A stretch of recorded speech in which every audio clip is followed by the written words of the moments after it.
Operation లేకుండా మోకాళ్లు మరియు నడుము నొప్పులకు అత్యాధునిక చికిత్స డాక్టర్ భావన హర్వాని గారి ఆధ్వర్యంలో ఆర్ఎఫ్ఏ మరియు ప్లాస్మా పద్ధతిలో చిన్న ఇంజెక్షన్ తో పరిష్కారం. Hospitals road number 12 Banjara hills.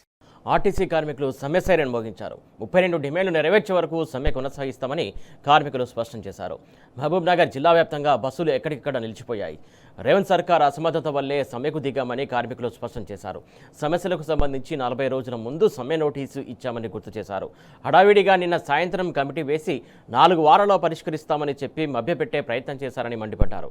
ఇదే అంశం సంబంధించి మరింత సమాచారం మా ప్రతినిధి నరేష్ అందిస్తారు. సమ్మెబాట పట్టడంతో ఉమ్మడి మహబూబ్ నగర్ జిల్లా వ్యాప్తంగా బస్సులు ఎక్కడికక్కడ నిలిచిపోయాయి. ప్రభుత్వం ఇచ్చినటువంటి హామీలను అమలు చేయాలని డిమాండ్ చేస్తూ ఆర్టీసీ కార్మికులు సమ్మెబాట పట్టడంతో బస్సులన్నీ కూడా డిపోలకే పరిమితమయ్యాయి. మహబూబ్ నగర్ డిపో వద్ద ప్రస్తుతం మనం ఉన్నాం. ఇక్కడ ఆర్టీసీ కార్మికులు ఉన్నారు, వారితో మాట్లాడదాం. ప్రధానంగా డిమాండ్లను గురించి ప్రభుత్వం మీకు ఏం చెప్పింది? నిన్న చర్చలు కూడా జరిగాయి. ఈరోజు ప్రభుత్వ అసమర్థ వల్లనే ఈరోజు కార్మికులందరూ సమ్మెలోకి దిగడం జరిగింది. ప్రభుత్వం నిన్న అంటే మేము దాదాపుగా 40 రోజుల ముందు సమ్మె నోటీస్ ఇచ్చాము. కానీ 40 రోజుల నుంచి ఏమీ ఆలోచించకుండా నిన్న సాయంత్రం ఒక కమిటీ వేసి మీ సమస్యలు 4 వారాలతో సమస్యలు పరిష్కరిస్తామని. కానీ కమిటీలన్నీ కాలయాపన కోసమే కానీ కార్మికులకు ఒరిగేది ఏమీ లేదు. ఈ ప్రభుత్వం కూడా ప్రజాపాలన కార్మికులకు చాలా మేలు జరుగుతుందని ఎంతో ఆశించాం. కానీ ఈ ముఖ్యమంత్రి కూడా మొండి వైఖరి అవలంబిస్తున్నారు. కార్మికుల పట్ల చాలా నిరంకుశంగా వ్యవహరిస్తున్నారు. మీరు ఇచ్చిన హామీలు, గత ప్రభుత్వంలో చేయని హామీలు మీరు చేస్తామని హామీ ఇచ్చారు. మీ మేనిఫెస్టోలో మీరు పొందుపరిచారు. ఆ మేనిఫెస్టోలో పెట్టిన అంశాలనే మేము అమలు చేయాలని దాదాపుగా సంవత్సరం పాటు వేచి చూసినాం. సంవత్సరం తర్వాత మేము అన్ని డిపోల దశల వారీగా ఉద్యమాలు చేసుకుంటూ ఈరోజు చివరి ఆస్త్రంగా సమ్మెలోకి కార్మికులందరూ స్వచ్ఛందంగా పాల్గొన్నాం. ఇప్పటికైనా ముఖ్యమంత్రి గారు దిగి వచ్చి మా సమస్యలను పరిష్కరించే వరకు మా పోరాటం ఆగదు. ఆర్టీసీని ప్రభుత్వంలో విలీనం చేయాలి. అలాగే మా 2 PRCలను అమలు చేయాలి. యూనియన్లను పునరుద్ధరించాలి. అన్ని బకాయిలను చెల్లించాలి. ఆర్టీసీ ఎలక్ట్రిక్ బస్సులో పేరు పైన ఈరోజు ఆర్టీసీని ప్రైవేటీకరణ చేయాలనే ఉద్దేశం ఉంది. కానీ ఆర్టీసీ హైయర్ బస్సులు అదే ఎలక్ట్రిక్ బస్సులను ఆర్టీసీ కొనాలి. ఆర్టీసీ స్టాఫే ఉండాలని ఈరోజు మేము డిమాండ్ చేస్తున్నాం. ఎలక్ట్రానిక్ బస్సులకు వ్యతిరేకం కాదు కార్మికులుగా, కానీ ఇప్పుడు ఎలక్ట్రానిక్ బస్సులు వచ్చిన తర్వాత డిపోలని అన్నిటినీ ఖాళీ చేసే పరిస్థితి ఉంది. ఆర్టీసీ డిపో ఎలక్ట్రానిక్ బస్సులు నిర్వహించాలని చెప్పి మేము కోరుకుంటున్నాం. కానీ యాజమాన్యం కార్మికుల మీద అనేకమైన పరిభారాలు అట్లాగే అనేకమైన ఒత్తిడులు చేస్తుంది. అయితే ఇప్పుడు మేము ప్రధానంగా గవర్నమెంట్కి ఒక అంశం చెప్తున్నాం. ఒక నయా పైసా ఆర్థిక అంశాలు లేనటువంటి యూనియన్లను పునరుద్ధరించాలని చెప్పి మేము కోరుకుంటున్నాం. కానీ యూనియన్లు వస్తే యాజమాన్యానికి ఇబ్బంది అనే పద్ధతిలో గవర్నమెంట్కు తప్పుడు విధానాన్ని చెప్తుంది.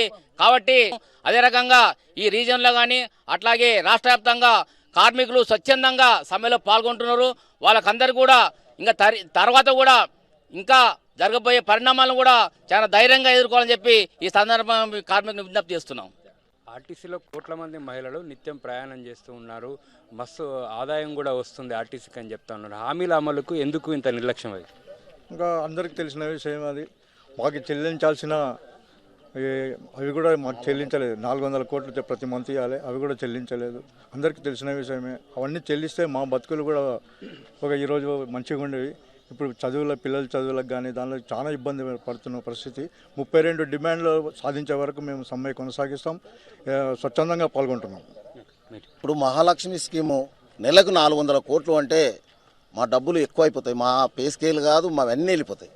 ఇవ్వకుండా ఏదైతే జీతాలకు నాకు 125 కోట్లు 120 అడ్జస్ట్మెంట్ చేస్తున్నారు తప్ప నెలకు 400 కోట్లు రావాల్సిన ఆర్టీసీకి ప్రభుత్వం నుంచి రావాల్సిన డబ్బు ఇవ్వకుండా మరి సంస్థ బాగుపడుతుంది. మెజారిటీ చూస్తే జనాల్లో బస్సులు ఫుల్లు, వచ్చే డబ్బులు రావడం లేదు.